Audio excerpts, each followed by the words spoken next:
want to thank our sponsor, Parati's Quality Meats, located in Cranford, New Jersey, serving customers all over New Jersey for the past 50 years. Welcome to the Coach's View from the sideline, from the Shore Football Report. Coach Hoadley, Coach Davis, Week 10. Week 10, Coach. Week 9 is in the books. It's Week 10. It's Teachers Convention Week. And that also means that it's the state playoffs and the state consolation round happening this week. A lot to talk about, Coach. A lot. And just like football games, you can tell that you and I have something underneath our belts here a little bit. That's the first time we ended up banging it on the introduction on the first take like that. So you can tell that we're starting to just like teams going into the playoffs, having their game plans done, feeling good about themselves. You banged it right off the shot, my friend. I'm proud of you. I'm maturing. Yeah. Whew. I'll tell you what, man. This is a great time of the year. A lot of anticipation. Santa Claus, it was like. Nobody knew who they were playing exactly. Nobody trusted the numbers. And we're going to talk about the numbers because that formula with the state playoffs, Pythagorean theorem is easier to calculate than calculating the PowerPoints and the OSI and all these different rules. Oh my God. So anybody who was able to calculate and everything was right with their calculations should get a gold medal. They really should. Right. Anybody that thought that they had it dead on with the amount of points, UPI, the PowerPoint, all this, and they had it right exactly where they were going to sit, they need to go into Washington and balance the budget for the nation. Because I had no shot figuring where teams were going to fall, where they were going to get seeded. Forget about it. It was amazing to see where things are going on right now. I was, I'm a pretty confident person with my calculations, and I was going at it with Gridiron, gridiron.com on Twitter. We're going back and forth. So a couple of my coaches were like, I like the dialogue you two are going back. We're going back and forth. And I was wrong. I was wrong. I didn't carry the one. I wasn't paying attention in my my sophomore year in high school how to do it. But holy smokes, man. I'm sick of it. Thank God it's over with. Everybody now is playing, and there was rules that there were teams that were above people that didn't have a win, or there were rules where a team was ruled ineligible because of a fight, and certain teams moved up in Group 2. I know Pleasantville didn't have a win, but they were up high enough to make the playoffs, and Camden got into a fight. So everybody had to move up 2 spots. So not only did you have to do the formula, you moved up 2 spots. It's like, oh, God, can you – listen, the bottom line is this. If the state is listening, like they're listening to us really, right? But can we win the games on the field and not with a calculator and a formula and all this BS – or by committee. Oh, God, committee. Coach, here I'm going to say this right now. Is that this. To summarize this whole thing, I think the state playoffs is they appease people with the multiplier. So if you have the multiplier, you're automatically in the state playoffs. Right. That's what happens. You're not winning football games. Pleasantville was 0-8, got a multiplier, and deserved to be in the state playoffs because of their formula. That's bullcrap. They didn't win one game. I agree. Right? So, teams vaulted from 17th, 18th, got the multiplier the last week, and went all of a sudden they're 8th, which is a 4th seed. That's not right. There are teams in the playoffs that don't deserve to be in the playoffs. There's teams out of the playoffs that got screwed over by committees making schedules. I'm going to tell you one, Jackson. Yep. Jackson got screwed over. They played the SEC. I got off the phone talking to Coach Mistretta. They played a playoff schedule, and they were 3-6. I think they were 3-6. Mm-hmm. Were they 3-6, Coach? Well, they've won the last 2 games. No, they won the last 3. 3-5. Right, They finished 3-5. But after they got out of the division, there aren't too many teams in the state of New Jersey in their bracket that would want to play Jackson right now. No, no. So I don't agree with this multiplier. You get all, and what the state does this, it says, hey, we know there's a big discrepancy with the parochials and the publics, so we're going to give you a gift. It's called the multiplier. And you get all these points, and what they're basically saying is play them, and you'll make the state playoffs.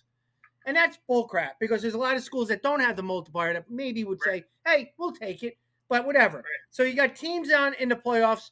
There are teams that lost to somebody by 34 points, right? And now they're in the state playoffs. I'll give you an example. Tom River South.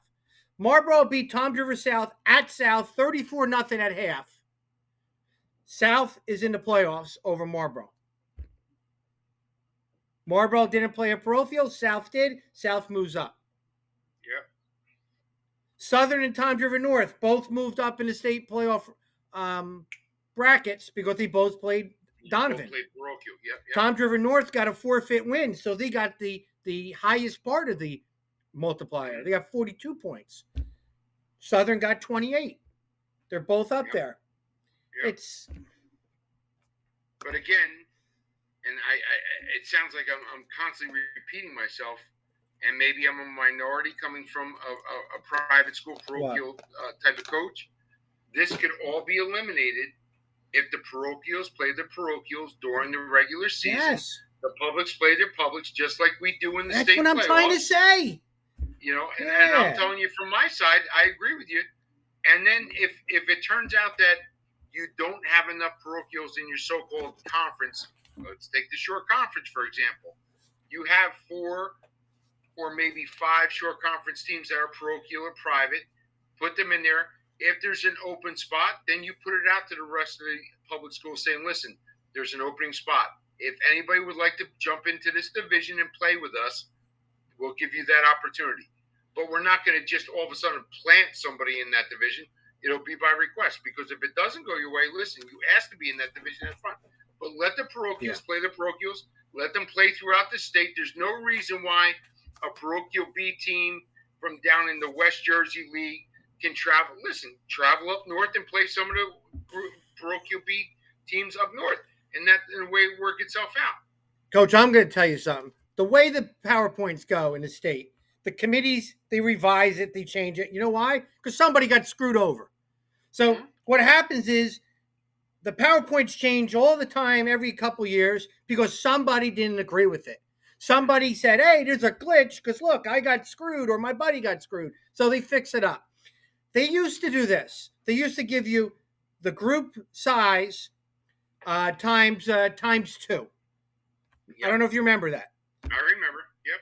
What was wrong with that? Because it's bullcrap that you could play a team in Group 2 or Group 1 with the same amount of wins and only get one more PowerPoint because you're getting the 1 extra for Group 1. If it's Group 2, you get 2. You 2. Yep. If they went times 2, you start separating and kind of powering the teams playing bigger schools. I'll give you an example. Shore Regional. If Shore Regional beat Raritan, they would have got 17 points. Yep. If they beat Keyport, who's a Group 1, they would have got 25. Now, here's my issue. A team like Shore had to play up. So they had to play higher up and play Raritan. Yep. And get lesser power points when Keyport is playing Keensburg and Point Beach, yet they want to play in the state playoffs, but Shore and Asbury had to play up the bigger schools and not get more PowerPoints because Keyport was giving off a lot of PowerPoint. Keyport should have played Shore and Asbury Park to allow them to get the PowerPoint too. It's not right, Coach. No. We got so many things that the average fan doesn't think about. That's bullcrap. And they got to fix it because it's not fair. And it's and to touch on it, we all know as coaches how we like to control the uncontrollables, with our program in respect for our kids, because ultimately that's who we're looking out for. We can't control that. That's what blows your mind and aggravates you. And I can see the passion you're talking about, and I know how I felt that as well. That it's taking it outside our realm of controllability to be able to do that. That somebody has a decision of making up these rules that just have no sense to what you're going to do. No sense. I want to change the subject a little bit. See how proportionally placed you are in that box? You are. Yes, sir. It's perfect. You're right in the middle. You're not too high, not too low. I don't know if you notice it. I'm jockeying. I'm changing things. I can't make this perfect. It's bothering me. Well, it's because you had to run an RPO from upstairs on Oh, the top don't of even your get started sectional with that. down to your You basement. saw my That's whole why. house. But you succeeded. You got it done. Coach, the formula is taking me off my. I mean, I want to look good on the. Like I'm not looking right. I don't know. Maybe I am. I don't know. But I'm not proportionally right like you are. You are smooth. You're ready. I'm just flopping. I'm changing. I'm adjusting. And if Complaining I can, about everything. The last thing, if I God. can talk about this, because I don't want to say I'm talking down about the parochials. Ah, I'm telling you from a personal standpoint, no matter what, as a program, as a parochial or private is going to do, it's a no-win situation. If you and let's talk about what we've talked about sometimes with Barnegat, undefeated when we were playing them. yeah. No matter what happened, if we lost to Barnegat because it's a quality program, tradition, history, they're going to say, "Oh my God, you guys are no good. Yeah. You're nowhere near as good as on paper as everybody's saying." If we beat Barnegat, well, you should beat them. You have all the athletes, you're recruiting, you're doing this. So just take that all out of it. Let the parochials play the parochials. We don't have to hear it as coaches saying, you should be doing this because you could do so much more than public schools can do with bringing talent in, and just eliminate it. They won't do Can that. I simplify it even more? How about everybody plays the same size that you're playing in the playoffs? If you're group one, you only play group ones. You're group two, you play group twos. If you see what happens is when you're in a short conference or in a West Jersey, they try and appease everybody because we want to take care of each other. But you don't have the right amount of pieces to equate to the same thing for everybody. But if you're group five, play a group fives. Group fours, three, all the parochials play each other. Then we don't have to worry about the calculations. We're all good. And that goes throughout the state, Coach. I agree. Because it's BS. It really is. I agree. It bothers me that there's so many different. When we're going to talk about these state playoffs in our other talk show, there a 6-3 there and a 6-3 here. It could be totally different. They're playing all group ones. They're playing all group five. It's different. So, and that's why you're going to see in these state playoffs, wow, a 4-5 team just beat a 7-1 team over here because it's just there's not a balanced schedule all around, right? I agree with you, and still, I'm waiting for somebody to understand, or at least break it down for me because I'm not smart. How a team that's exit 117 on the Parkway in Manalapan is a South Jersey team playing in the playoffs, but a team of Middletown South or Middletown North, which is exit 114, is playing in the north section. I don't understand this. I never will understand. I just don't. Just take the north, the south off it, N1, N2, and just give it a name. Correct. Just give it a name. Just call it a district. District 1, District 2, District 3, District 4. Do that. You're right.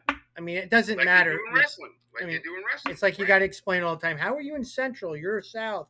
Atlantic City's in Central. It's just, it's just nuts, Coach. But oh God, I got that out of my system. It's probably going to come out later on too.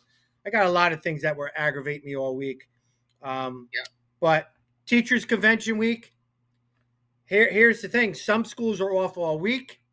Some schools are off till Wednesday. No, some schools go to Wednesday and then they're off Thursday, Friday. They're off Thursday, Friday. For a head coach, you want to have a normal routine for your players. You want to have school. You want to have school because it's very hard because parents don't have off. The kids do. So the kids got to go to practice if you don't have school, and then maybe they don't have a ride. Maybe they overslept because their parents were, who knows? X, A, Y, Z. We're all creatures of habit. You give kid reasons to have an excuse, they're going to find one of those choices, right? Yep. Yeah. But that's tough for coaches because during the week you got to remind them, hey, we have a game. You got to have practice and this and that. And then the JV play their game. They're done with the season, and they think they're done with the season. No, you still got to practice. Like, it's the same talk no matter what. Every year, everywhere too. With that too, trying to keep everybody all in at once. The state with Constellations, they play on Thursdays and Saturdays, which I like. I do like that. And then the state playoff games are Friday or Saturday, so they spread it out for that, mainly for the officials with that. But I mean, I do believe when you get consolation, some kids are dejected that they didn't make the state playoffs. Play as quick as you could. Get that because with football, you got that feel for a week. It's not like basketball. We're playing them the next day or 2 days later. You got to wait the whole week. You got to practice. You're doing the SOS, same old crap stuff that practices that you Correct. do. Just play the games and get going. Some teams option to play one more game after this. Some people didn't. Some people played a week 0, so their season ends. I like finish the season after the playoffs. If you win, keep going. If you lose, you're done. I don't like playing in state playoffs. When you lose, you got to play a consolation game. I Yeah. don't know what that does. The kids don't want to do it. It's the hardest No. game to satisfy the players with.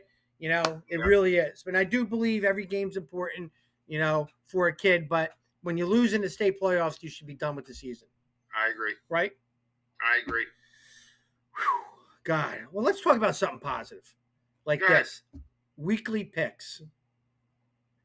Coach, I'm smiling. Listen to me. The over under was about 15 minutes when you were going to drop that bomb in there about your record in the week. I got all my notes, what I'm going to complain about. One of them is my wife only made 2 grilled cheeses.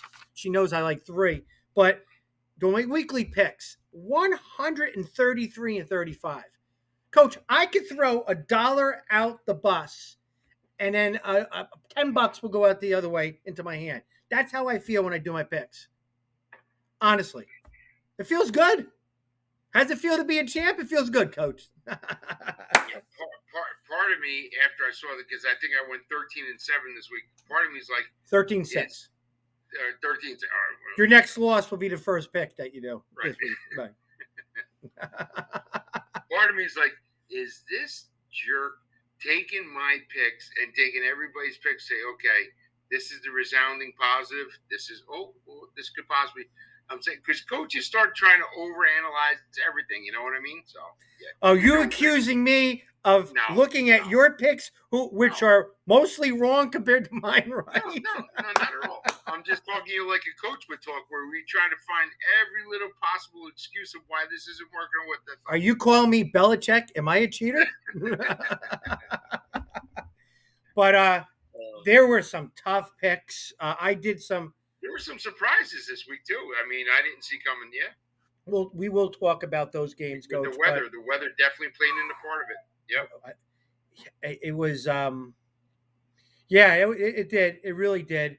But we're going to keep these consolation picks and the state picks and get our weekly picks. I love how Derek DePasquale goes, we should double the points the next week. Yeah, well. The only person that says that is the guy who's usually in a hole by 5. Well, that's usually the guy that's at the table, let me double down because I don't have it behind me. I don't like that. Exactly. So I'm trying not to gloat. I wanted to keep it 15 minutes into the show and kind of sneak it in there because it really is, Coach, a sensitive issue. Because when you're a winner, let's just say for me, I'm in first place and you guys are not, okay? It's tough. It's tough to look you in the eye and say, if you need somebody to talk to, call me. In all seriousness, though, who created your football report?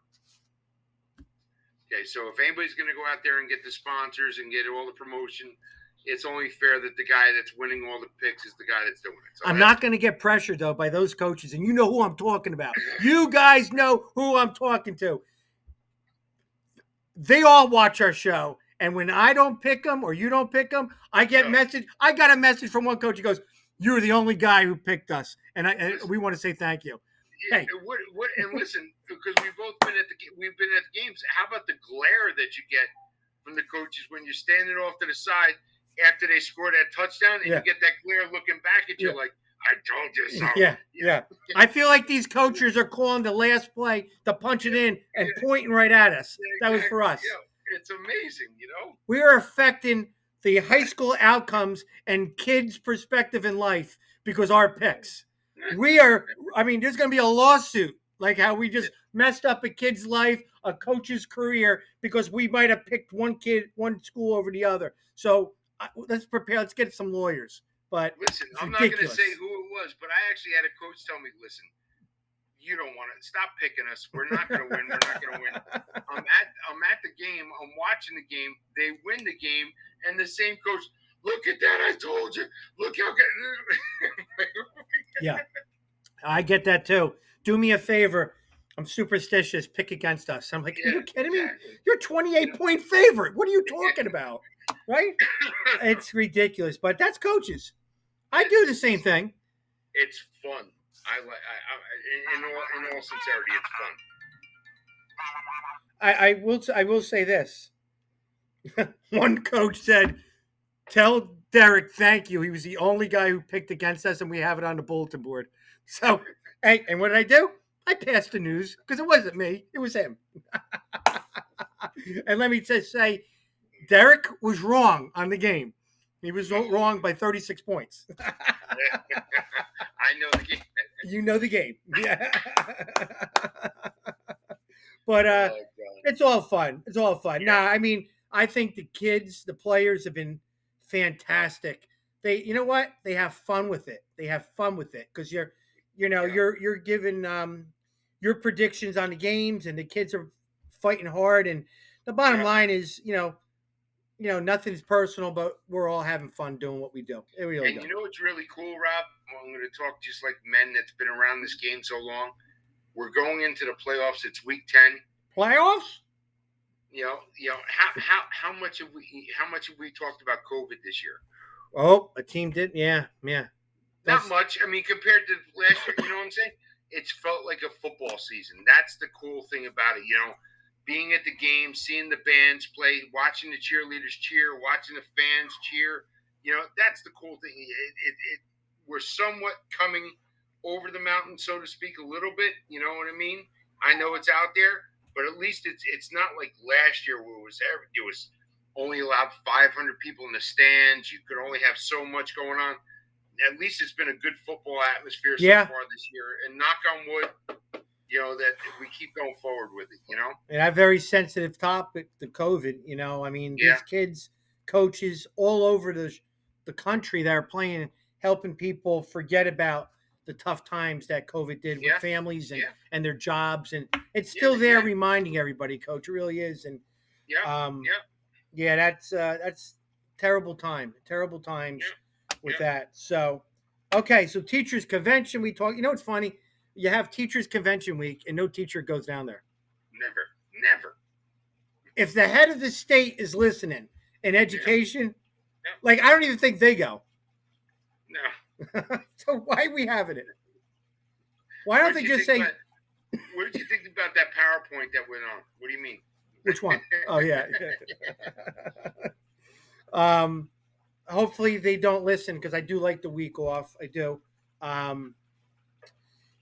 Good. So, Coach, we will talk more about the state PowerPoints and the state playoffs in our next show. That's going to come on Wednesday. This is coming out tomorrow morning. So let's talk about it. We're going to do our recaps of our games, our last games, which decided what seeds these guys were, or decided if they were in the playoffs or not, or who they're playing in the Consolations.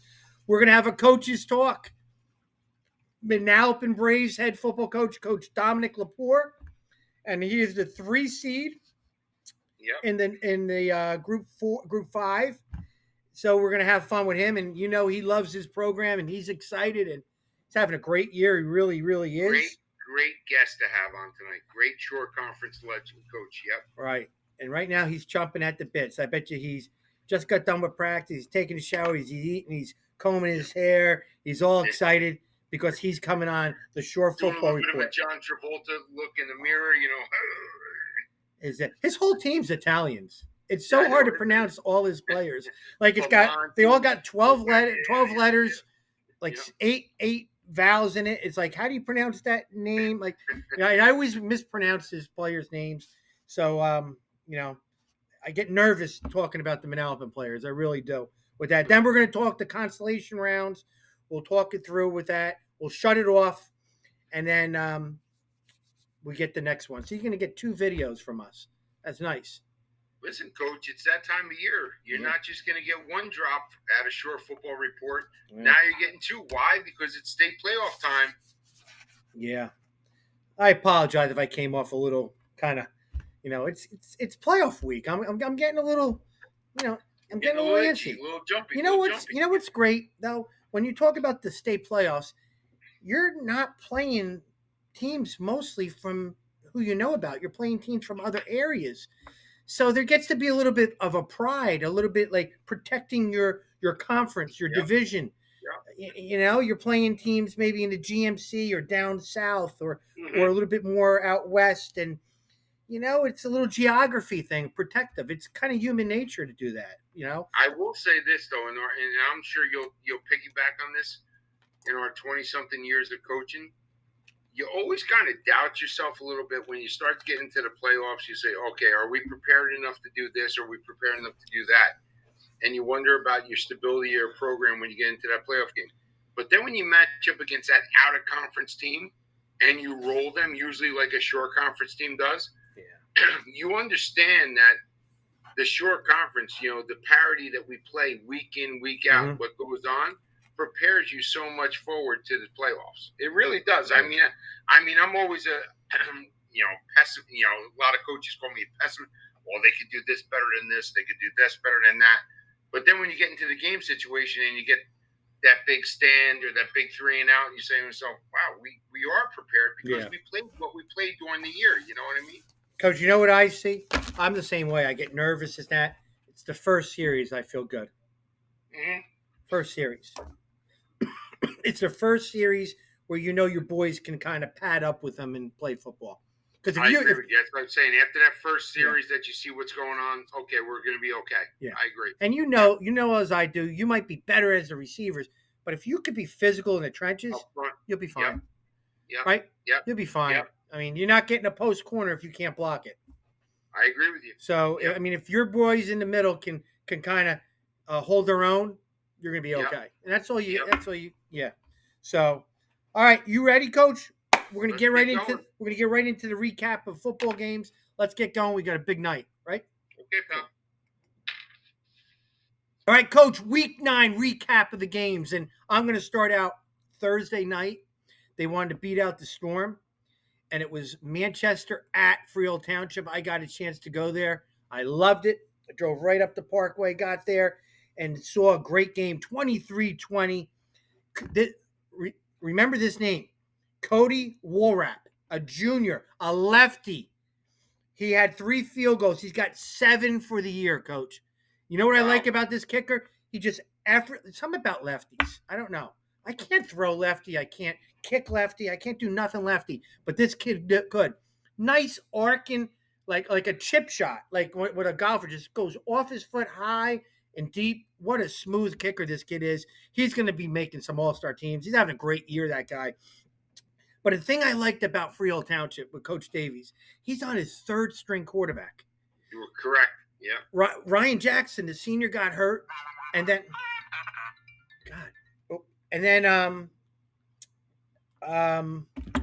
what's his name? Alguello got hurt, the sophomore sensation. Yeah. Right? He got hurt. He was lighting up for 2 or 3 weeks. Nick Cardone. Nick Cardone comes in, the freshman, and threw for 195 yards, Coach. He's a freshman. But he also had another sophomore receiver who I really, really liked, and that's Sean Cruciado. He had, I think he had 6 catches for 80-something yards. Outstanding guy. They also had a freshman. What was his name? They had a freshman running back that was in. God, I forgot his name, Coach. He's going to make the division player of the week. And they played so many young people. Also, the safety, what was it? Nick Carvelli, a sophomore safety, had 2 interceptions. Everywhere you looked, there was a freshman, sophomore. Coach Davies got him on a 3-game winning streak. I know they're not having the season they thought they were going to have, but they're 4-5. I love their offense. Coach Davies is a good friend of mine.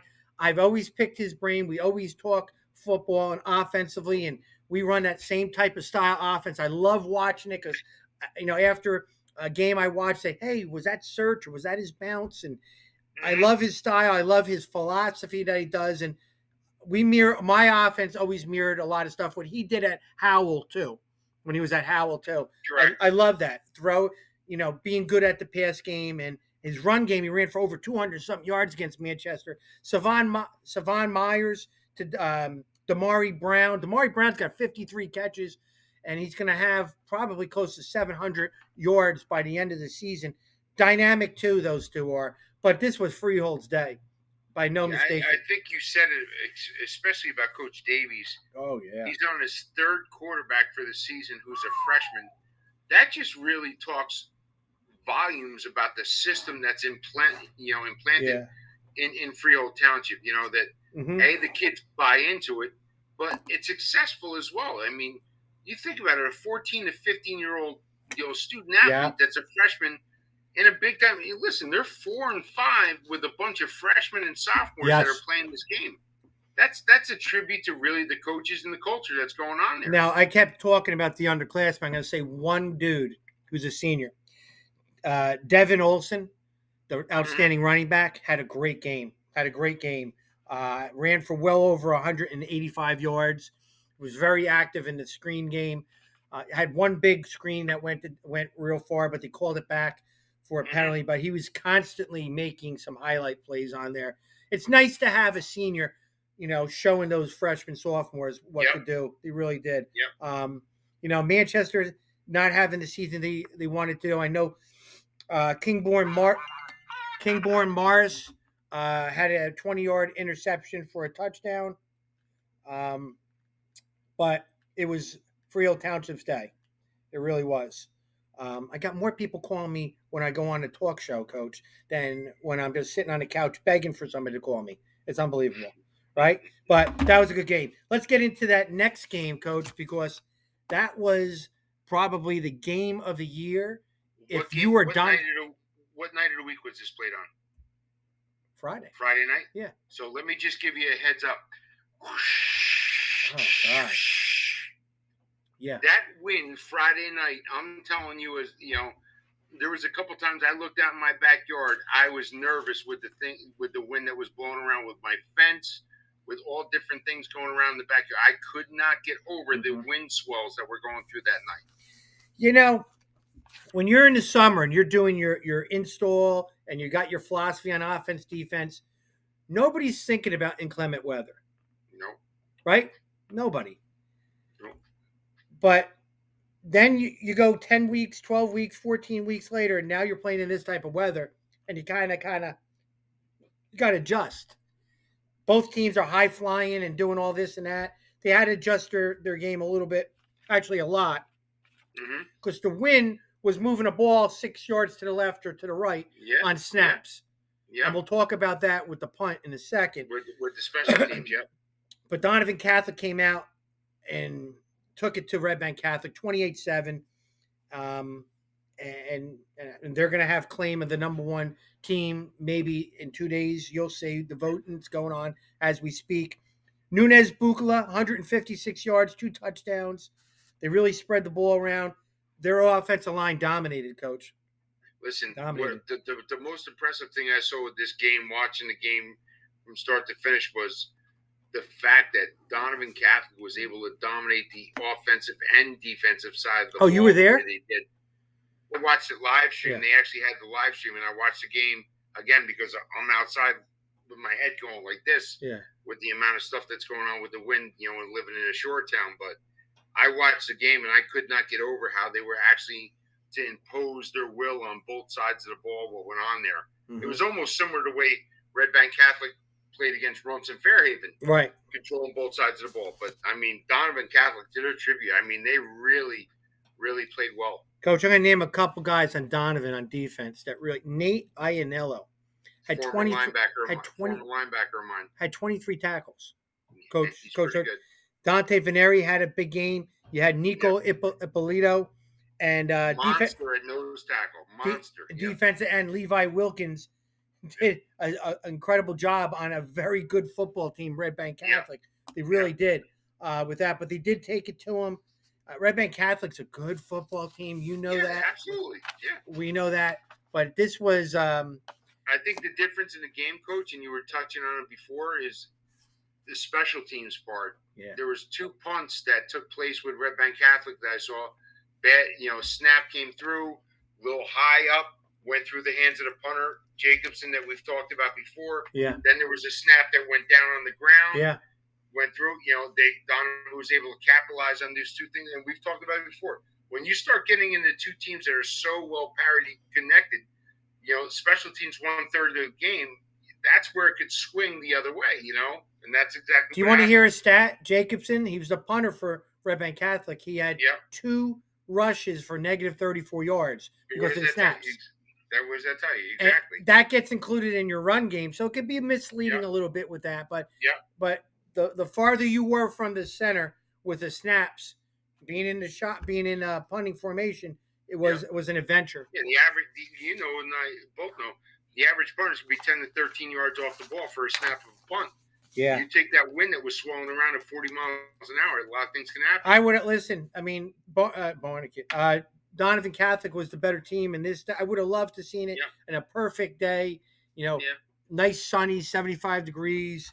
Just because of all the athletes they had there, but they took Donovan Catholic was very physical with Red Bank Catholic, and beat him 28-7 at Red Bank Catholic too. That was very impressive. The real impressive part to me was that Donovan's defense was able to control the 3-headed monster at running back that they had there. Yeah. You know what I mean? That's the impressive part to me. Yes. Yeah, it was. And it's interesting because you say, who's the number 1 team? You had. Now you're going to get into a totally. Well, everybody has a claim. You had Rumson first played. Right, correct. Rumson beats Donovan 14-0. The next one was. RBC beats Rumson. RBC beats Rumson, and then Donovan beats RBC. All 3 of them can say, hey, why this if I did that or this that. So it's going to be all in the hands of, and if they all played each other again, maybe it would go flip it the other way. So everybody, I agree. Could we have a 3-way tie for first? When it comes to voting, it's tough. You can do that if you have maybe 3 people on your committee or 4 people on your committee, but not when you got 27 coaches voting, right? So everybody's got a coin in the hopper on that point. Everybody's got a statement or an argument to make. Yeah, and then and when you see the votes coming in, each one of those guys did get a vote for first. So, You know what I'm saying? So it is what it is. But Donovan Catholic is going to get the better of them last game, and they're going to playoffs. Red Bank Catholic, they got to bounce back and shake this off, and kind of both guys want to win a state title. So now, well, the positive is both of those teams coming out, they're battle tested from the games that they played. So go and make for the state playoff run. They're going to be able to know what they can draw from because they've already played real decisive games all 4 quarters. Yep, Rumson 43-6 over Danny George and Long Branch. It just shows that there's a little bit of a drop off after certain teams, and Rumson's pretty good. Rumson hasn't been scoring a lot of points on people, but they really had a great attack with Jeff Schroeder. 4 touchdowns, over 300 yards rushing. That's a career. He had it in 1 game, including a 70-yarder, and they kind of shut them down. It sounds like they beat them up front. They were very physical with Long Branch. And part of me wants to think after that tough loss to RBC, Rumson goes back a little bit. That got that eye of the tiger, so to speak. You know what I mean? Yeah. Shamar Williams had a nice block on a punt and scooped it up 35 yards for a touchdown. That kid's superb defensive back. He really is. He's going to be on the tips of every all-star team. Long Branch now, again, regroup, get in your playoffs and play and still go win the state championship. Rumson, been there, done it. They're now ready, battle-tested as anybody, and get ready in the state playoffs right there. I could just see Coach Schulte going, all right, enough of this season. Let's just get ready for the second part of the season, right? So 43-6. Rumson played everybody that was in the playoffs this year. Isn't that credible? That's incredible. Middletown South 34-0 against Lacey. Yeah. Premiano had 194 yards, 2 touchdowns. Lepore, the defensive end, had 10 tackles and was all over the place defensively, and they just dominated the line of scrimmage on in that game. They really did in the I know swamp. your history with. What jumped out at me is I know your history with Lacey and obviously your relationship Yeah. with Coach Priscilla. When was the last time Lacey was shut out?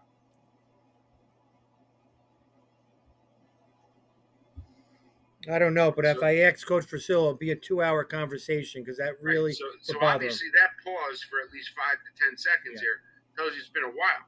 That's a really Yeah. a tribute amazing Yeah. with South what they were able to do to shut them out. Yeah. Getting geared what type of team Lacey is this year, you know? Yeah, I mean that was Middletown South is on that level where you know they're going for a state title, Coach.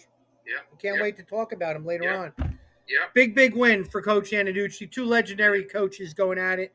34-0. Lacey's not in there, not at their level, not there, but they're still a good football team. Oh, I think Lacey can get to the second level, second round in the state playoffs.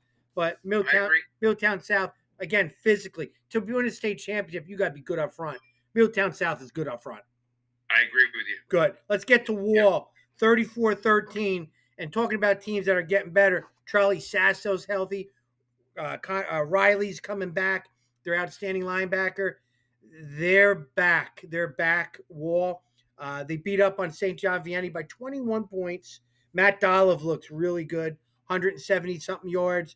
Running the football. Looking really good with that. But Charlie Sasso had an interception for a touchdown. And he's getting 12 tackles. And he's getting in. The coach told me that he's in form just like he was last year. And they're excited that they're peaking at the right time right now, Coach. And I was getting text updates during this game, upset alert, SJV up at Wall. And I wasn't texting you that. I said, whoa, really? And then all of a sudden, halftime adjustments came out. Make sure that text didn't go to the wrong person because that could really, right? Oops. Grandinetti? Oops. You got to watch those texts. If you ever said upset alert, you better put it to the right person. Don't send it to Coach Grandinetti because that's what happens when you do that. 34-13. Absolutely right. Came out of the gates storming in the second half. Yeah, they did. It was 13-6 at half, right? Yep. Again, the weather. It was tough. Manalapan, who we got Coach Dominic Lepore coming on later today, 28-0 against Central. Central has now lost three in a row? Central? Three in a row. Is it three? Three. They're still a good football team. After they beat Marlboro, yep. Are they 6-3? Yep. Okay. Again, you go into these games, Coach, and if you're Central, you don't want to give the ball to Gumbert as much because maybe you see that it might be a different kind of game in terms of physicality, and you got the playoffs. There, you got to worry about the tread on the tire starting to wear a little thin a little bit. Yeah.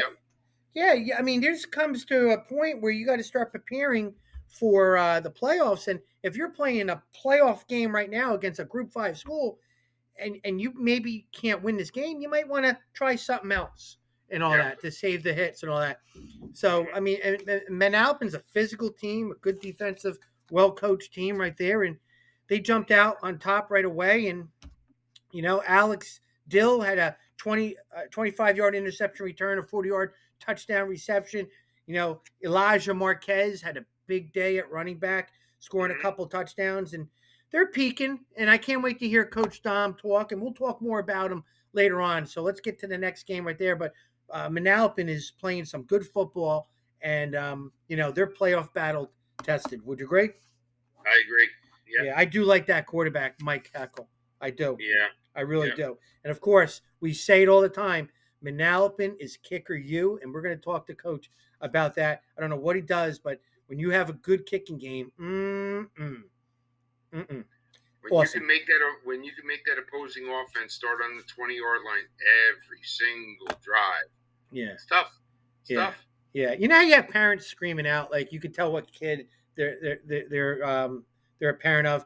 If you're a punter, does the parents for the punter scream out, just punt the ball? right? And does anybody like? Does it like? You know what I'm saying? You're winning by 40. Like, you got to Yeah, appease the parent. But yeah, I never had that with a punter. I never did because usually my punter was my quarterback. yeah, Or a skill guy. Um, yeah. but that was always something Was, that was interested me. was the year that St. John was with you? Was he a punter as well? No, the year I No, had St. John, I had the biggest punter in the state, and his name was Xavier Young, and he was really. 6'3", 285, and he would catch the football and he would punt it, and it would be like a knuckleball straight up in the air and kick it like 35 yards and would come right down. He like made the ball bleed. No, St. John, no, no. It was a lineman. I felt very uncomfortable with it, but he was just if I was the other team, who would want to block his punt? Because then he would tackle you. So it's like, cool, here you go. Yeah, But yeah. no, that's it. Coach, let's get into the next game. Point Borough 20, Middletown North 12. Inclement weather. We talked about this earlier. When you get your offense going in the summer and you're not thinking about inclement weather, Point Borough style, they don't like to throw the ball anyway. They can play, and that's why they have a I agree shot with you. of the state playoffs championship. It's because they're suited for all weather, coach. Yep, Right? yep. Middletown North comes in and they're very screens, a little throws to keep the offense, to keep the defense. Bubbles, tunnels, all. Yep, yep, All yep. that stuff kind of put them in a bind, and they couldn't do it. And Point Borough, they run that midline and veer and 20-12, and I think if it was played on a different type of day, Middletown North can kind of stretch out a little bit more, but Point Borough with that offense can compete in the playoffs, and you don't have to look at the weather too much with them. Especially when you get into this time of year, when you know that you can run the ball well effectively and play defense, you Yeah. got a better shot. You got a better shot. Yeah. Jake Croce, 186 yards, a touchdown, 17 carries. He's a sophomore, coach. Matt Oliphant had I love when Coach Staub was talking, 77-yard punt with the wind against his back. You always hear everybody loves those averages going up, right? The ball keeps rolling and rolling, rolling. Mm. He's an athlete. He can do it all. Charlie Davison, boom, the sophomore lineman, had 14 tackles. And what's his name? Tyler Gordon also had 12 and held a dynamic Middletown North offense in check. They really Yeah, did. They yeah, really did. That's a good football team, coach. Charlie yep. Vitale is the heart and soul of that team. He might not have the glaring stats out there, but he's facilitating the football. He's doing his reads, as well as I do. Giving that ball to the fullback is like a quarterback throwing an intermediate pass over the middle. Yeah. He's reading a certain guy and he's giving the football to the next guy. He's going to be on every All-Star team. That guy, Charlie Vitale. That offense is going one of the best offenses in the shore, and you don't have to worry about rain, wind, sun, whatever it is. Good. Yeah. They're the number 1 seed, and Middletown North, I think, is the 5 seed in the other bracket. That's what I was going to say. Both two state playoff teams here that are going to make it a good run here. Yep. Coach, I keep saying this guy's name. Connor Dietz. Connor Dietz. 37-14 against Ocean. He had 255 yards, also caught a touchdown pass. Amazing. I'm curious to see what play was that. Was that the old reverse where you throw it back to the quarterback? Yeah. I love that play. And he's just having a great year. Not just a great year as a sophomore, great year as a quarterback. He could run and throw for over 1,000 yards if he finishes up strong with the next game. He really could. Mm-hmm. Ocean is going to be loaded next year with all these guys back. Playing a lot of underclassmen. Yep. Ocean's not down too long, coach. So Yep. don't get too comfortable with seeing Ocean with a 1-8 record, because that can flip real quick the other way with guys like Tyler Douglas coming back. Shane Garrett coming back. Those type of dudes are going to make it flip real quick. You have a couple kids like that back, and your off season is going to be real exciting. So there's still a lot of juice in Ocean. There really is. I was surprised that Brick Memorial won 37-14 like that, but when you have Connor Dietz, and he's like a magician with that football, and he's some. If you haven't watched him yet, you got to go watch this kid because he And is. just on a side note with Ocean, because we always try to promote Shore Conference, I Yeah. read a great article. Former Ocean quarterback Kenny Pickett, Yeah, with the University of Pittsburgh. He's being looked at as the top quarterback possibly going into the NFL draft this year from Pitt, and a Heisman Trophy candidate. Yeah. You know what I mean? yeah, I mean, it's just amazing. You and I have been through the years how much talent comes out of Shore Conference to Division I level, NCAA, and then go to the next level. You know what I mean? Yeah. So just kudos. I saw Ocean. I just want to make sure Coach Klein. Kenny's a great kid too, and know his dad very well. I mean, you like to see good things happen to good people, but I just wanted to talk about that. not just a lot of talent coming out of the Shore. A lot of talent comes out of Ocean.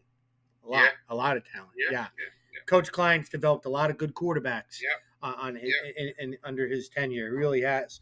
Point Beach 8-6. This was the upset of the week. Which had to deal with the weather. I agree. Yep. Whatever. It's what. 20 years from now, when 20 years from now, when you see this score, remember how windy it was. They're gonna remember the score was 8-6. We won. Yeah, come on. Everybody talks about it was the weather, it was this, that, but you won or lost. That's the bottom line. And Point Beach won 8-6 against a Keyport team that is in the playoffs and doing that. But Coach Saccone, I'm so proud of him. I really am. He works hard. Joe Bailey, that outstanding junior quarterback who plays linebacker, had a great game. Scored the winning Dawson McPherson had the winning touchdown and a 2-point conversion run. Joe Bailey just had a great game. He's a good football player. He's back. He's back next year too. That's a game DJ Thompson can't kind of, it's when you live by the sword, you die by the sword. You throw the football and do this. And it's hard to get a football to your big 6'4" wide receiver in that kind of weather. It really is. But this just absolutely shows you're going into the game 1-7. How much this team believes in Coach Saccone and what he's built there. That they didn't give up on the season, because we've seen it so many times. They can easily turn the other way. Let's just cash it in, whatever it is. Let's look to the winter sports. To come out and play a game on a Friday night like this, credit to him and his staff. He's a pleasure to cover. Just in terms of football. I mean, he's very passionate. He's very sincere. He's very complimentary of other players and programs, and also the Shore Football Report. And if you really start playing your cards right, you're going to get a little perks on our show. You really do. Yeah, to do that. That's my little thing. That was great. Anytime you say something nice to Coach Davis on the phone, you're going to get a couple extra words on here. You really will. Yeah. I'll bill you later. Good. Yeah. Now, 36-0. Deepest well. Yeah. I don't know what he was thinking. I mean, we have to evaluate him in a second, but this was a game that it's a rivalry game, but again, right up front, Barnegat's was superior up front than Pine Lake. Pine Lake's hung tough and all that too, but big difference with that division and the other division. It really was. Yeah. JoJo Bivens, he did well, and then he got hurt in the second half, and then they had this freshman running back. I was going to ask you about this. Who is this kid? Do you know Barnegat's got 3 underclassmen running backs? Wow. 3. They have JoJo Bivens, who's got over 1,200 yards. He's a junior. They have Myquan Rush, who's a freshman. It's funny. I was in the stands one time, and I always sit on the other sidelines because I don't want to bother the coaches and all that. And I heard a parent going, "Oh, that Barnegat freshman team, they got this, that. They're not good, this, that." And I'm with my dad. Barnegat's got 3 freshmen that play varsity. They have Myquan Rush, who just scored 3 touchdowns and ran for 100-some yards. He's a starting outside linebacker, and he also plays running back. They have a kid by the name of Cole Toddings. Remember that name? Yeah. Because his father, Josh, played at Southern. Where did he play at? Southern. He played Division I football. He was one of my coaches I brought in. Josh. So Cole Toddings starts as a tight end and DN as a freshman. Any relation to Denny Tonic? Yeah, it's his nephew. I mean, it's his grandson. There you go. Grandson. Yeah, that's great. And then they have a guy, Janelle Johnson, who's a running back corner, dynamic player. 3 dudes, freshmen, that are not playing freshman football. They play varsity. So when you're playing their freshman team, they're playing their freshman team without 3 varsity. Without those 3 kids because they're playing up. Yep. And all 3 of them can take it to the house. Wow. You know, they're Coach Coving's loaded. Let's put it that way. When I gave Coach Coving the keys, he's holding all the talent like this. Okay, can I get help? You didn't hand him a Ford Pinto. He's holding all these running backs going, I need somebody else to carry these other guys. It's too much. But all joking aside, he's got some talent. They're having a great year. Coach Coving and his staff, they're 6-3. They're in the playoffs, but the future looks even brighter. But let's not worry about the future. Enjoy the moment, and just they're going to have a great offseason. He's one thing I like about Coach Coving and Coach Andrew Valet, who does the weight room. So they're very good. I let them do the weight room in the last couple of years and watching them do it. They're younger than me, and let them do it. Just it's important. You win games in the weight room, and they're going to be very, very exciting in this offseason, knowing who they got coming back and get better in the weight room. And this awesome. Meanwhile, they're in the playoffs, and I'm very proud of them, Coach. I'm very proud of them. We're going to talk more. We're going to talk more about that. Very proud of them. Yep. All right. So Raritan 20, Shore 13. Coach Kaz was on a roll, and they lost to a team who's the number 1 seed in South Jersey too. Shore goes to Group 1. It's going to do their damage, but this was rain, wind, all that stuff. But again, we talked about this here. Group 1 playing up to Group 2. I mean, we talked about this, You talk about kryptonite. What stops Mazzocco? Not even the rain and wind, because he ran for 211 yards. Yeah. So let's cut that out right now. All right. They just happened to be beaten by, and it was a sloppy game. There was a lot of fumbles. I recovered, you recovered, that type of thing. And with Raritan, a lot of guys are, have the ball, fake it to the fullback and option, do all that. Shore kind of catches it and goes. So good football game. Campanella had 60-yard touchdown run for Raritan. He ran for 140 yards. Of course, Kieran Falzon had 133 yards and 2 touchdowns. Again, you wish you played him in a nice weather game like that. Nobody got hurt. 2013, Raritan and Shore both go to their separate playoff spots, and 2 good football teams, 2 well-coached teams, and we'll talk more about them later on, Coach. Yeah, I was going to say, we'll talk about it later on, but credit to Raritan, Coach, Petruzzi, what they've gone through with battling the injuries that you and I have talked about throughout the year.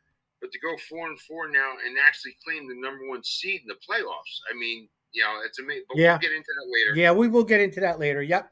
Mattawan 13, Tom Gervais 7. Coach Graber, Mattawan's head football coach, successful head football coach. Yeah. At Allentown where he won a state championship.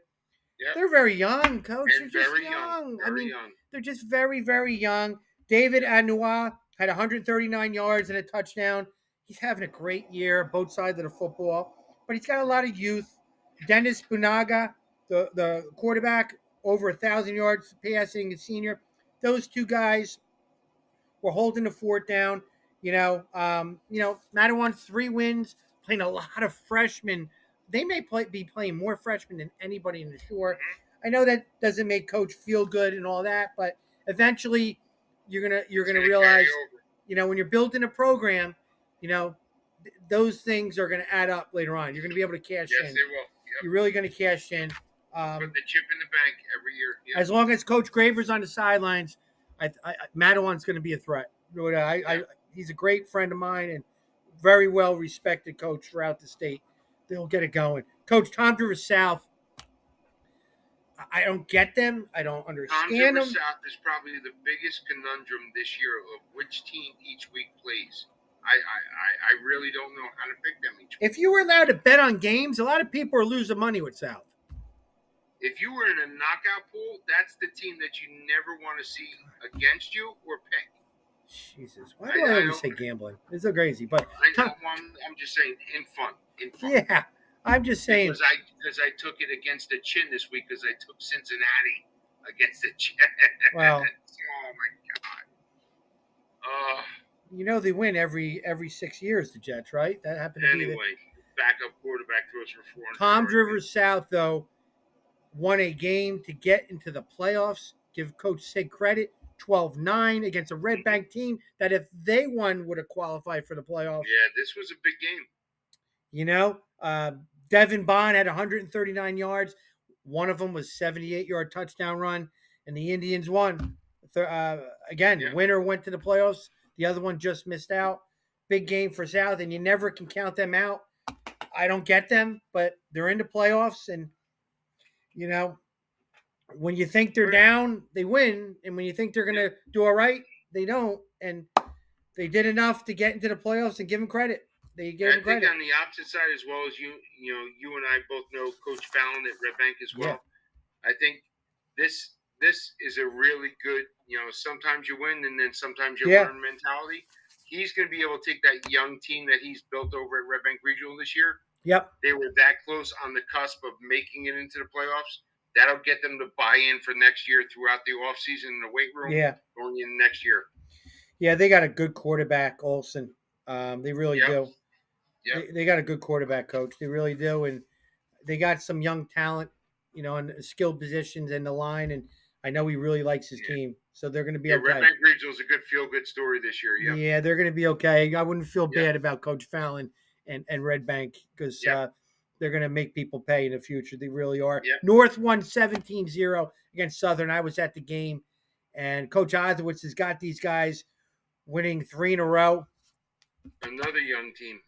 Real young. Mackay Ford, yep.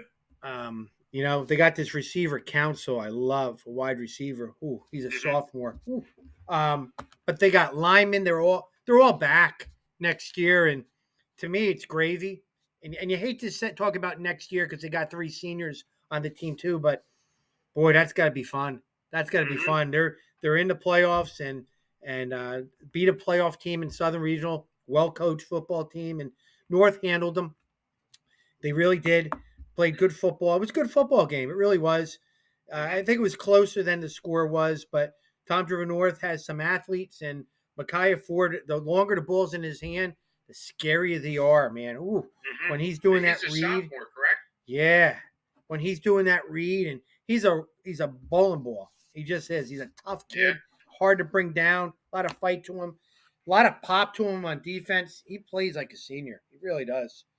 God, check his ID. Let me see your ID. Are you a sophomore or a senior? But he's not good for short conference that he's coming back for 2 more years there with that. We'll talk more about both of them later. Manasquan 28-0 against Asbury Park. I didn't like this matchup at all for Asbury Park. You're Group 1. They're playing bigger schools now. They're playing Group 3. Manasquan, not just a Group 3 Manasquan team, a good football. They should be playing those other Group 1s instead of them playing all together. But enough's enough. I mean, I agree, Coach. It affects. I know Keyport, Keensburg, all those guys. They play each other, but you're hurting Asbury Park and Shore because they are Group 1s. You're going to hurt them because they're good Group 1s. So now they got to play Group 3s. I wish the committee would understand that you're affecting certain groups of people by you can't make everybody happy. And ultimately, you're going to affect their seeding in the state playoffs.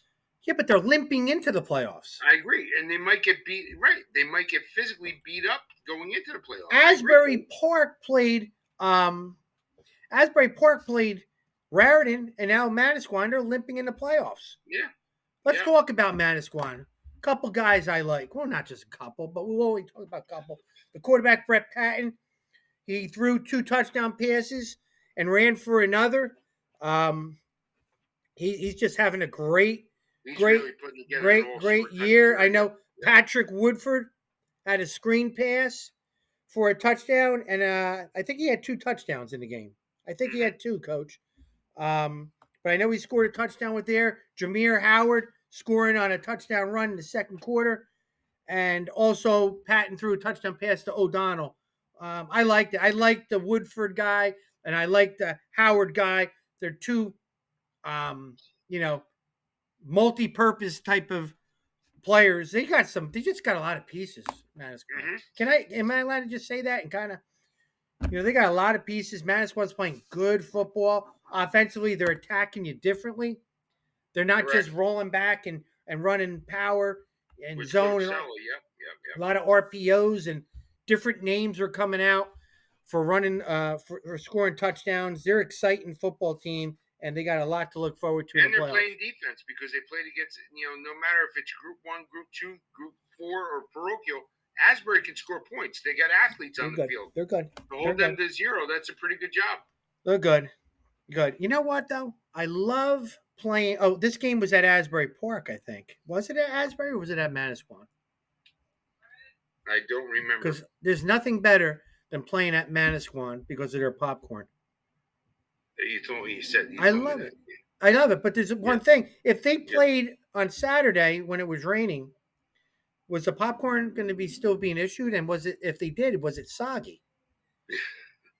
I'm curious. How many other I gotta call some people up for that. Talk about the scouting report of a popcorn. Oh, that's the key. The popcorn there. It's the smell.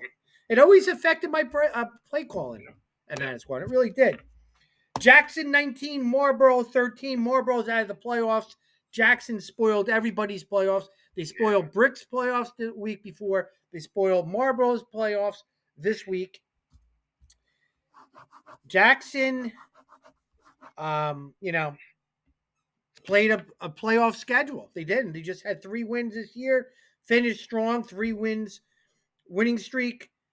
Ty Mann is back. They have a bunch of dudes back, a bunch of sophomores back, Coach. A bunch of sophomores back. And they're going to be one of the top teams next year. But what are you going to do with them? Do you move them up? Do you move them down now that they had 3 wins? Correct. I don't know what they're going to do, but they're going to – don't feel sorry for Jackson Memorial. They're going to be very good next year. Coach Delgado had a very good season. They missed the playoffs, Coach. They missed it. They beat Jackson. Yeah. Marlboro was the feel-good part of the season, see where Coach, Delgado's a class act. Yeah. Jay's really, to see where they were climbing. Yeah. They lost to Central and then what's going. But we talked about it before. Jackson, the schedule they played was almost like the SEC of Shore Conference. Yeah. Once they came out of it, their 3 wins came out of conference or out of division rather, what they were playing each week. They were battle tested going into it. All these other games. It just shows you like the parity of the competition level in these divisions. Yeah. Yeah. Jackson was playing as good a football as anybody in the Shore, winning the last 3 games, knocking out Brick, knocking out Marlboro, and they have a slew of people back. And in the beginning of the season, if we could go back to weeks 1 and 2, they lost both games by 1 point. I talked to Coach Mistretta earlier. He is very proud of his team, and he's very excited about the future. He should be. Very excited about the future. Yeah. I'll tell you right now, when the schedules come out, people are going to be looking right away for Jackson. They don't want to play Jackson. Absolutely. I agree with you. Colts Neck 28, Homedale 27. Yeah. I feel like I'm repeating myself with the same stuff because Homedale is a good football team. Yes, I've seen. Yeah, I know. Oh my that. God, Yep. Coach! They were winning by 2 touchdowns in the game, and they just scored too early. Where Colts Neck came with a blocked punt and won the game. Yeah. I mean, this kid Gallo is as good as anybody in the state, not just the Shore. Yeah. He had over 300 yards rushing. On only 22 carries. They're running split veer. Yeah. That's all they're doing. Which means he's getting contact at the first level right off the shot and still grinds his legs for an additional 7 to 10 yards. I talked to Coach Rainey today on the phone. So what are you doing to get him to second level? Yeah. Something is right, but I mean, they ran for 380 yards, Coach, of offense, rushing.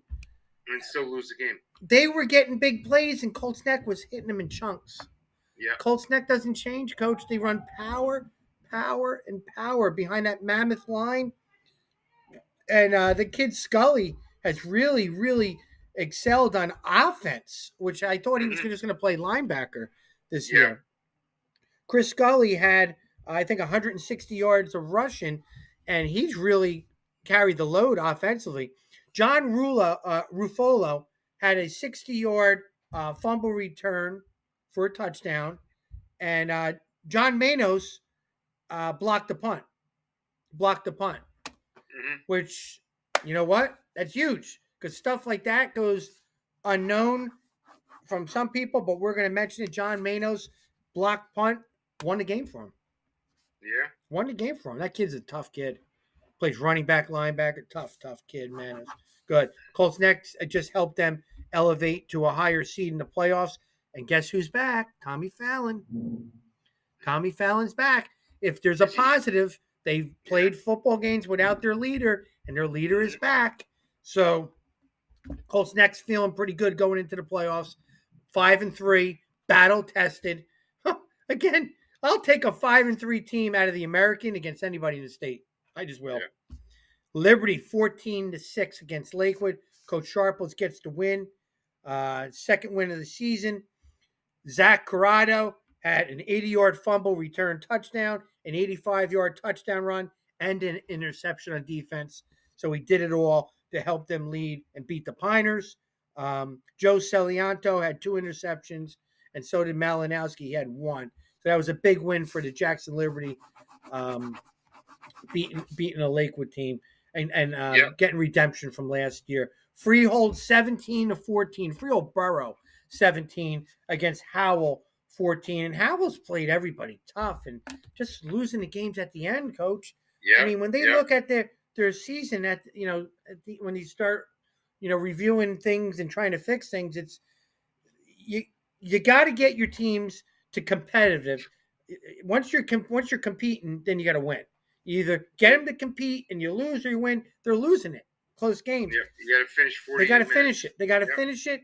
But first year coach in the program in Howell, they're getting the feel out and see how everything is from both sides, and they are definitely competing though, Coach. They really are against a Freehold team that can score at any time, and defensively with their 3-3 stack coming after you. And the playmakers they have on offense. Yeah. Kamora Gill, they play him all over. When you talk about utility players, that slot's going to be for him probably in all-star teams. Yeah. Can play anywhere, right? 177 yards, 25 carries. Caden Hutchin had a key field goal, helped him win. Against a good Howell team. Mm-hmm. Stephen Jordan threw for over 200 and something, 222 yards. Just he's having a great year, and their receivers, Vecchianelli. He's Nick Vecchianelli. Am I saying it right? Nick Vecchiarelli is. I know you hear about him as a receiver, but he may be probably one of the best defensive backs out there. Who's like an outside linebacker, strong safety, very physical, 195-pound kid, big body kid that colleges are going to love with that. How about Neptune?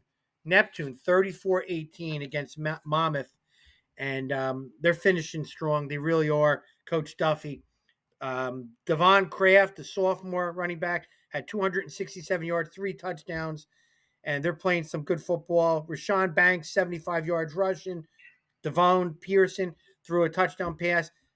People are contributing. The people are contributing. They beat a playoff team in Monmouth, and I'm very happy for Neptune. Really happy for Neptune. I was at this game, and I'll tell you right now, Coach Duffy has got things going with Neptune. I mean, they're really low in numbers, but what I saw on the field, the kids play hard. This Kraft kid at running back really, really runs hard. When he gets the edge to the second level, he was able to make it count. Defense played well. Obviously, I went there because obviously Coach Pugh coached defense with me the last 4 years. Together, he's a brother of mine. What they were able to do against a really good Monmouth team. Julian Jones is the real thing at running back. Absolutely. Tough kid. And I was really surprised how well the Wiggins kid was number 4 at wideout for Monmouth. Really good length to him, long arms, was able to get in open space and really secure catches and get extra yardage after catch. Really good. Monmouth's a good team. They're going to do some damage in the playoffs. Good news, bad news. Go. Bad news. Regular season's over. Yeah, now it's a different. Yeah. Here. It's the last of the regular season right here. Yeah. Here's what I think of it. And So one more last for time that. we're doing this for regular season. I'm telling you right now. Yeah. Done. Now it's off to the state playoffs and the consolation round. But more importantly, it now is time for Coach Dom Lepore from Manalapan High School. The head football coach is coming on. Can't wait. You ready? You ready to go talk to him? Yep. I can't wait to talk Braves football. Let's go get him. Okay, now we have our special guest. I'm real excited to have Coach Dominic Lepore, the Manalapan head football coach, who's the number 2 seed in South Jersey Group 5. Coach, thanks for coming on the show. Guys, thanks for having me. It's a pleasure and honor to be here and represent Manalapan High School and be on this show with 2 long-time friends of mine, and you and Coach Hoadley. Coach, Guys, you're having a great season, 6-2, Yeah. and really great story. I mean, you've been a long time coach in the short conference, and under Coach Guerreri 9 years. A good friend of yours for 30 years. Been a long time loyal assistant coach, and you've won a lot of playoff championships as an assistant coach in your tenure of football. How special was it for you to be the head football coach after all those years at Manalapan? Yeah, I mean, I really feel blessed, and Manalapan is just it's a great school. It's a great community. The support that we have from the administration to the parents to the youth level, just the whole community itself. So it's just a great place to be. It really is. It makes it real exciting to be there. Great. And anybody who knows you do a lot for the short conference coaches association behind the scenes, and you are a big supporter of all these athletes and all-star. You're in all the committees as an all-star representative, speaking volumes of not only your program but other kids. And if a kid has a shot to do something, you're in that room speaking with your credibility. So thank you for everything you do for the short conference, Coach. I love that. I mean, ultimately this is always about the kids, and I think sometimes we lose that. And certain people lose that a little bit, but you got to remember this is all about the kids. That's awesome, Coach. And you had your second. This is your second year. You were 2-4 COVID season. To me, you just wiped that out because we were in a world of unknown as coaches, coaching COVID, worried about more issues than football games, right? Just life itself was different for not only the players but the parents and the coaches, right? Yeah, no, absolutely. And it's one thing we've always prided ourselves at Manalapan is the off season, and and not to have that off season and not be in the weight room and not have the summer workouts and a full camp schedule and scrimmages. I mean, it was tough. It was tough, but we learned a lot. We learned a lot about ourselves as coaches, and like I said to you in the past, I think it made me myself a better head coach. Yeah, I agree. Just crossing all those T's and dotting those I's and the things we had to, because it was kids' health and their safety, and we really had to be on top of things. But it was a whirlwind. It was a whirlwind. We survived that tough time. We did. Then the off season came in, and nobody really knows what everybody has. And all of a sudden, the summer came, and you had your team, and your team better than anybody, and you had a veteran team coming back. You really did. Now, we don't see those linemen, and Coach, you'll talk about the linemen a little bit later, but in the summer, damn right we will. 7-on-7s came. You came on my talk show, and you were talking about your players, and then hearing about how well you did in 7-on-7s. You had a veteran group of skill kids. And, Coach, let me just talk a little bit about some of these kids, because the kids that you talked about are having great seasons. Mike Heckle, the quarterback, EJ Marquez, the running back, also linebacker. Tyler Walker plays both sides of the ball as a receiver. Alex Dilly, a junior, excels in special teams too. Mike Bamonte at wide receiver and I think outside linebacker. Paul Wojciechowski, did I say the name? Yep, Wojo, Outstanding cornerback that you really think he's one of the top guys out there. And Anthony Macchio, the outstanding safety. Is he safety? and He played also corner. and Yeah, kick corner and returner. special teams. Yeah, Kick return. returner. And coach, before you go on, I know you're going to say about those linemen because I can see you ready to speak. But you were known as kicking you, kicking you. You have this kid Michael Calton, Yep. right? But you also have these JV kickers. You have an 8th grade kicker out there that is. I mean, what is it about kicking a football at Manalapan? Yeah, we've been so blessed over the last, I guess it's anywhere from 12 to 15 years. We've just been blessed with the kids that have come through the program. And I always say, I think it's always starts at the younger level. And a lot of kids in this town have played soccer growing up and run around kicking the soccer ball. Wow. And I think just once they get that taste of football, they just fall in love with it. And, it started all the way back with Mike Caggiano to Cody Weiner to David Gelb to, Jack DiMatteo. The list goes on and on. And, now with Michael doing a great job too. So that is great. But your summer to where you were competing 7-on-7s and you did real well at Rutgers. You did real well in your camp, your 7-on-7 too, right? yes, To, we went to the Final Four. To now you're 6-2 and doing a great job. But coach, I know you're chomping at the bit about those linemen because you can't throw the football without these dudes that coach is going to talk So about. before I get into my whole tangent that everybody loves about the linemen, let me talk to you straight from the heart, and I mean this. The smile that you see out of Coach Lepore and the man that I know that I consider a dear friend, that's the type of man he is, and I mean that from the bottom of my heart. That's one of the true ambassadors of Shore Conference football that you ever want to see. Yeah. And I mean that.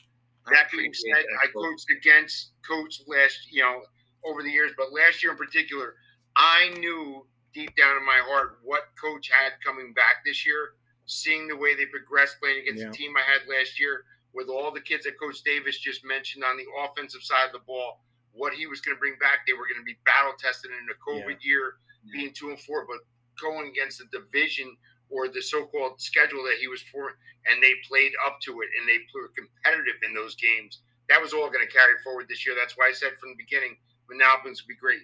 But yes, let's talk about the line. Appreciate that, buddy, man. Love you, Coach. Listen, number 51 I saw on the field live last year, and I said, let me tell you something. That kid is a stud. He can play. Churchy is an absolute war daddy, what he plays. I mean, the kid puts his hand in the ground. That's a lineman's dream, lineman coach's dream. That's the type of kid you want to play with.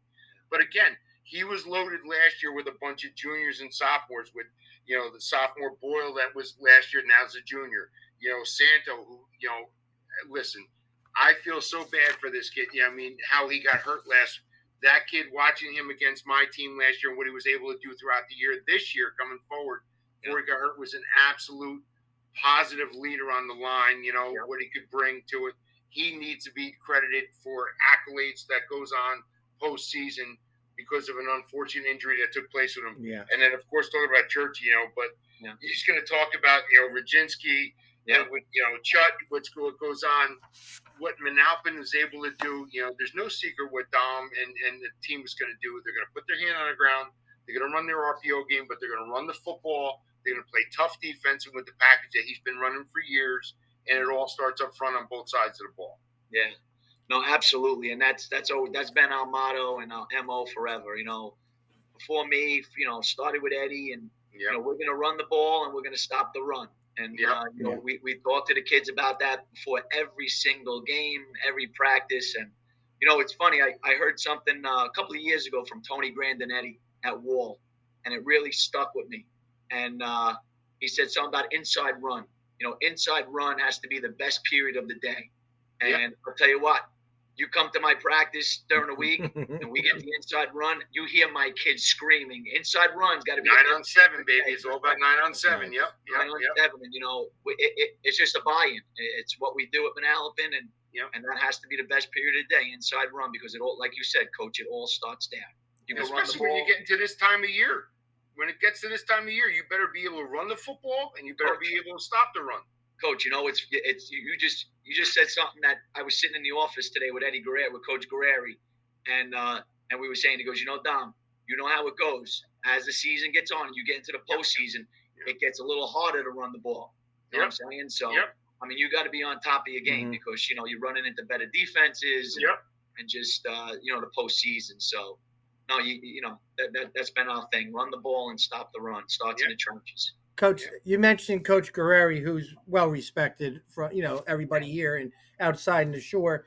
Do you pick his brain a lot, or is he kind Oh of yeah, constantly. We're together every single day. So we're like I said, he's like he's more than just a friend. He's like an older brother to me, good? and we've had a great relationship. Like I said, for close to 30 years, and a mentor. And I said we're together every day. So I can picture Coach Guerrero sitting behind a desk petting the cat like in The Godfather, and you hear the sound in the back, and you're talking.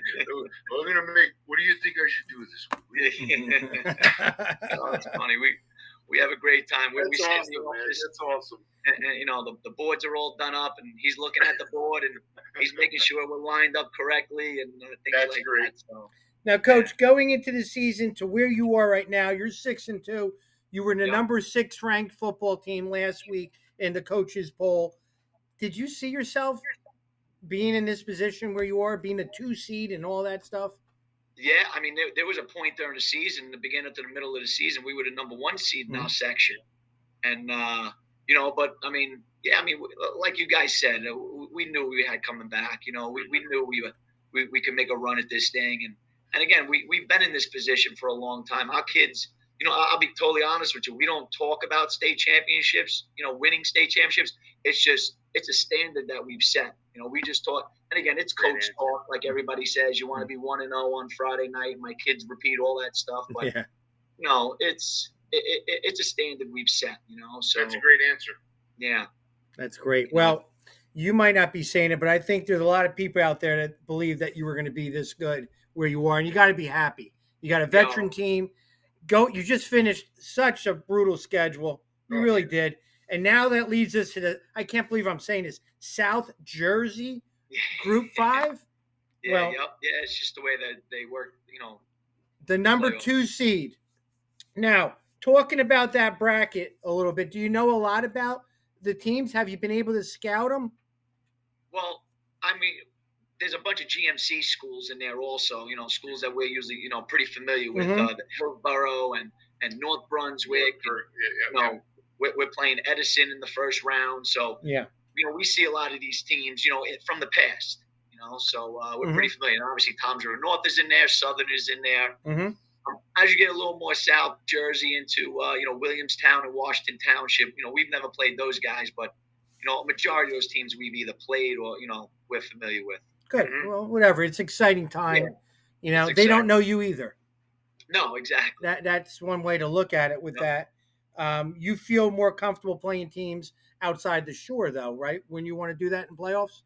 Oh yeah, absolutely. And we feel like we have a little home field advantage when you got to come to Manalapan, and a lot of the GMC schools and these schools out west, they got field turf. Now you got to come to Manalapan, you got to play on the grass, and that I'll say that firsthand. A Friday night game in Manalapan, man. It's a great atmosphere. The American flag flying over with the fire truck. Absolutely. And I mean, it's a great atmosphere. It's a great home field advantage. Yeah. So that's what we talked about, having home field advantage, and through the playoffs. So we're gonna take one game at a time and play this one on Friday night and see how it goes. I'm sure it'll be packed, huh? With your it'll fans. be a great crowd. And listen, no disrespect to the Washington Townships or Lenape's or whoever. Listen, we're short conference guys. We know the parity of schedule that we play week in and week out. That schedule that you had this year, because I know the schedule we played in coach against it last year. That it's almost like the SEC of the state with every week that you got, and so the attrition you have to have mentally and physically with your team on both sides of the ball and special teams that goes forward. That only pays where you put, we always say put the chip in the bank for next week. Put the chip. This is where it pays off now. That leads, Coach. That leads me to this question. Edison, we don't know too much about them, but you do. Do they compare to any team in the Shore Conference? Maybe that us fans might want to, kind of start getting our. Yeah, maybe like a Freehold Borough type. Got some really good skill quarterbacks. Really good player. They got some good wide receivers and good DBs. Solid up front on the offensive defensive line. Matt does a great job there at Fulham. He's been there a long, long time. Mhm. Yeah. I became friends with Matt through the Lyman Challenge. We go up to that Lyman Challenge up in Sayville every Right. year, and Matt's up there with his team. So, they do a good job. And like I said, Matt, they've been a solid program for a lot of years. Yeah, I mean, So, anybody who makes the playoffs had a great season too. So, yeah, Yeah. anything can happen in the playoffs, coach, right?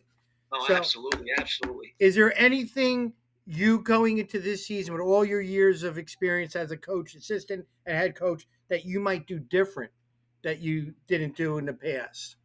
Now that you're coaching now again. I mean, I tell you, I think as a coach, one thing you do is you learn every day. You know what I'm saying? We're always learning as coaches, and I say probably the thing that I take from it the most is you got to have an open mind. And just especially with the kids. The kids have changed, the times have changed, and I think for me, it's just constantly reminding myself that I got to be open. And have an open mind about things and how I approach things because it's constantly changing. It's constantly changing. That's great, man. Coach Yeah. Hoadley, you got anything to say? We promised him 15 minutes. I don't want to hear if we're a minute over. We have a reputation here, too. We really do. Exactly. Coach, we're proud of you guys. He's got install tomorrow. We all know install Tuesdays going on, especially in a short week against a team that you're not used to. But listen, I can't echo it enough. Forget about coaching, how great of a man he is. I mean, I consider him a dear friend.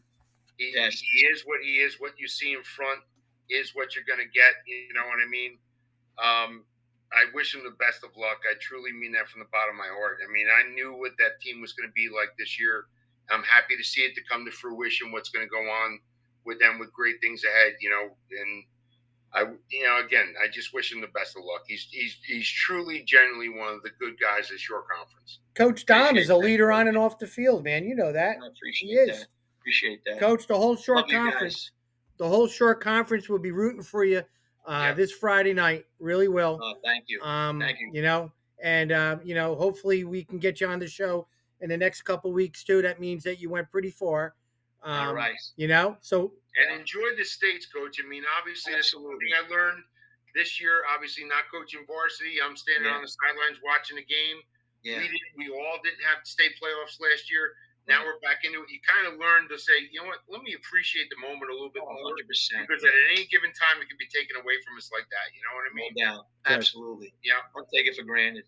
Yeah. Appreciate it. Take it all in. Coach, we appreciate you taking time in your busy schedule on a Monday. Our show. Yep, this will be on tomorrow morning for your program and for everybody else to say, Coach Dom Lepore, best of luck to you guys on Friday. Brave hits, baby. Let's get the hits up here. You got it, man. You got it. We needed ratings. That's why we got you. It's about us, not about you.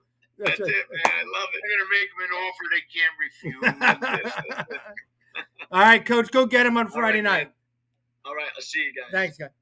You got it, buddy. All right, Coach, now we're going to talk a breakdown quickly the Consolation games, which are matching teams up with similar records to try and make competitive games.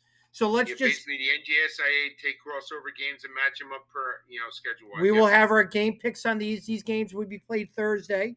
So let's talk about these games very quickly and get things going. Coach, Keensburg 4-4 at Roselle 4-4. Go ahead, take it. Let's keep it simple. McCabe Braithwaite, Keensburg against Roselle.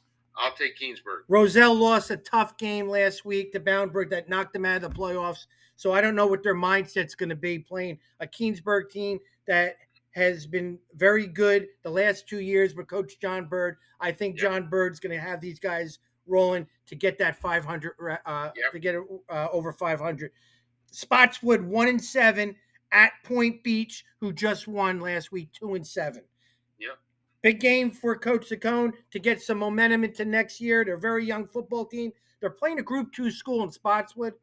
So I don't know how they match that up. Whatever it is, Coach Saccone has played bigger schools all year too.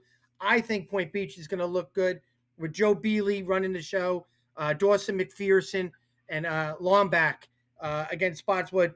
I'll always take a Shore Conference team over anybody outside, especially at Point Beach. Spotswood's a former Shore Regional.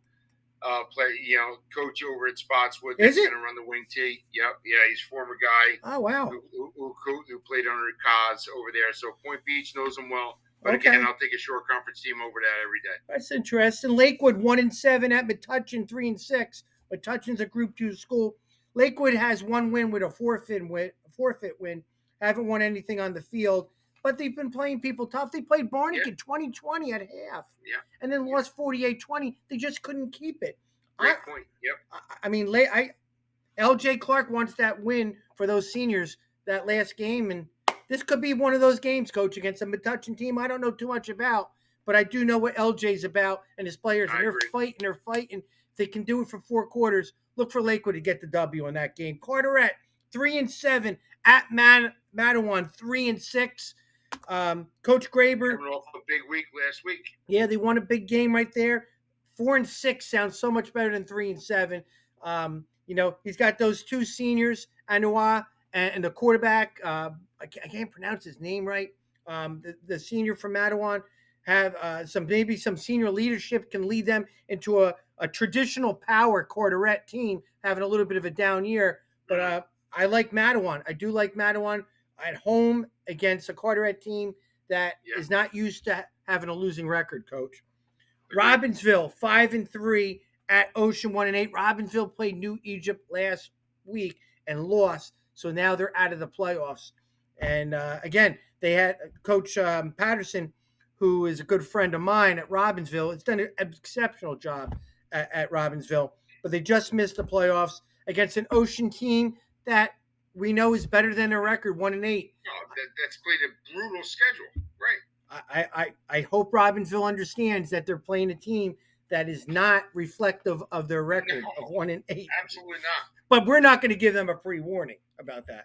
No. Tyler Douglas and Shane Garrett leading that team. This could be a showcase for next year. Treat it like a bowl.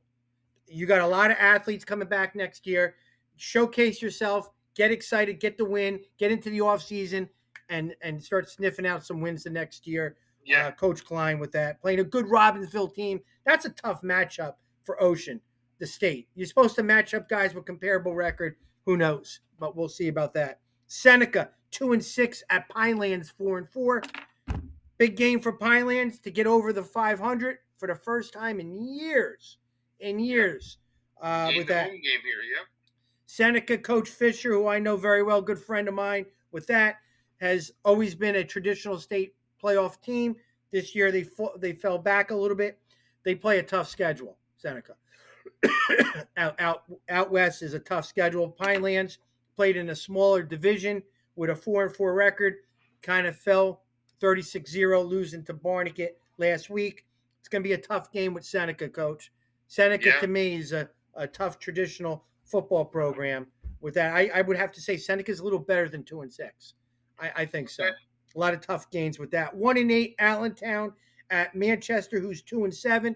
I saw Allentown game 1 against Barnegat.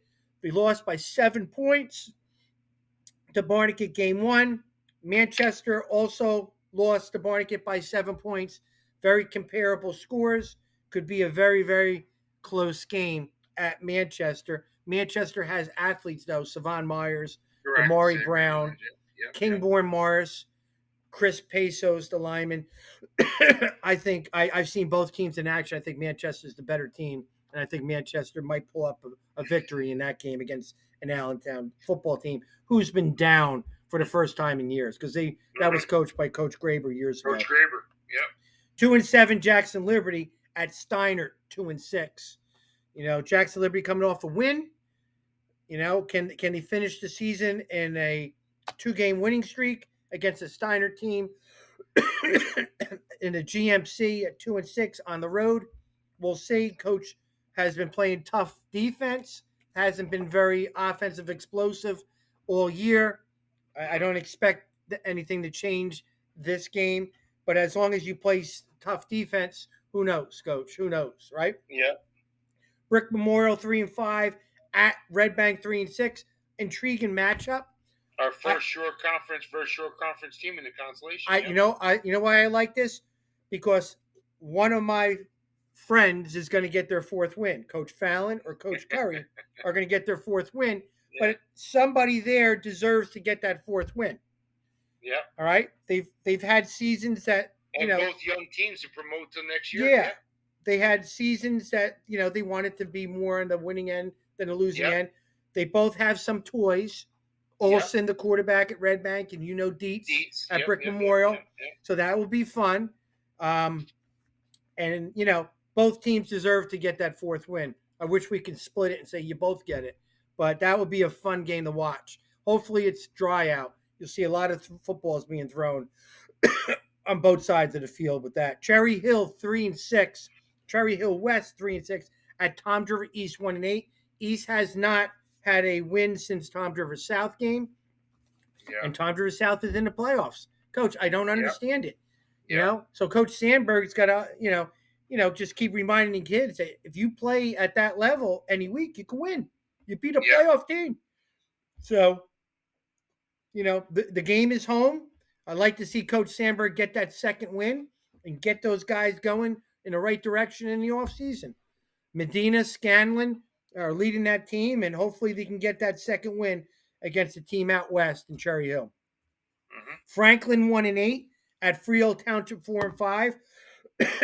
Franklin head coach is a good friend of mine, John Petskowski.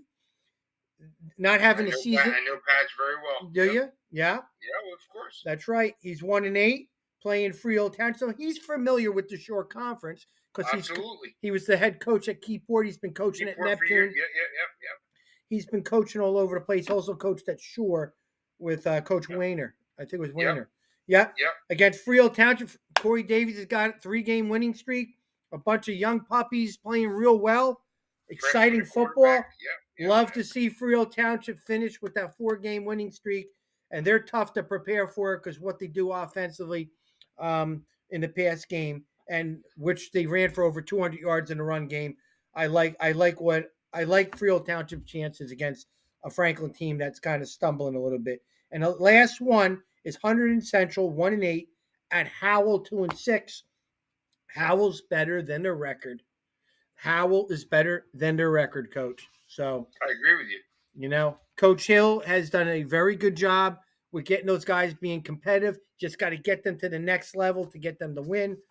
Because they're right there. It's not like they're losing by 3-4 touchdowns. No, they're right. Yeah. They're right there. Yep. They're watching film and they're probably showing, look at this play or that play. Was the play that did that. Play. Yeah, I was just going to say that. Yeah. And that's half the battle. You want to get them to be competitive, and he's got them playing competitive. I love to see Coach Hill and Howell Rebels get their third win of the season, Coach, with that. Well, that's a wrap. That's a wrap, Coach. I'm done. I'm done with this. We promised everybody 2 talk shows, and we're going to have 2 talk shows. The second one is going to be the state playoffs. Will be on Wednesday. So you're going to see this tomorrow, with tomorrow's Tuesday, all right? And then the next day, on Wednesday, you're going to get the state playoff breakdown from your truly and the guy right over there. The guy over there, Coach Hoadley. All right?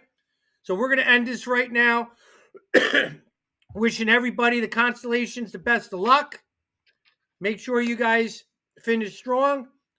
A lot of health. Play good football. Love the game. Appreciate it. If this is your last football game for some of you guys, make sure you leave on a positive note with good sportsmanship and You just took the words out of my mouth. Obviously, in some of those teams, there's going to be seniors that this might be the last time they lace up their cleats and strap on the shoulder pads. Listen, take this game like it's the last game you're ever going to play. Play your heart out. Enjoy the moment. Take all the scene in. Yep.